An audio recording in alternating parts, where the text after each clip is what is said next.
రండి మా తోట చూపిస్తాను. ఎందుకంటే ముందుగా చూపించాను కదా, మళ్ళీ ఇంకోసారి చూసేసేయండి. ఇక్కడైతే విత్తనాలు చల్లిస్తుంది. ఏం విత్తనాలు అనుకోకండి, మడులు మడులుగా ఒక 4 మడులుగా కట్టేసింది మా అత్తమ్మ.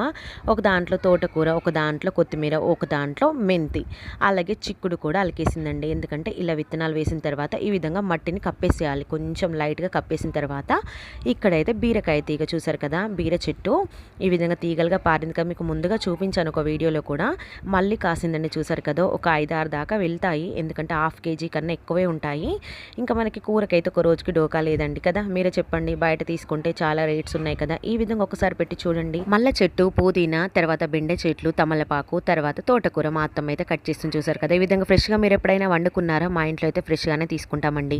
చాలా టేస్టీగా ఉంటుంది కదా, హెల్త్ కూడా చాలా మంచిదండి. ఈ విధంగా విత్తనాలు నాటమన్నాం కదా, ఇవైతే మొలకలు వచ్చి ఒక 9 రోజుల తర్వాత చూపిస్తున్నాను. ఇక్కడ కుప్పలు కుప్పలుగా కనిపిస్తున్నాయి చూసారు కదా, అవైతే చిక్కుడు చెట్లు, తర్వాత టమాటా చెట్లు, పచ్చిమిర్చి చెట్లు. ఇప్పుడు తోటకూర ఫ్రెష్గా వండుకోవాలని మా అత్తమ్మ తీసుకెళ్ళిపోతుంది. ఈ వీడియో నచ్చి తప్పకుండా లైక్ చేసి సబ్స్క్రైబ్ చేయండి. బాయ్.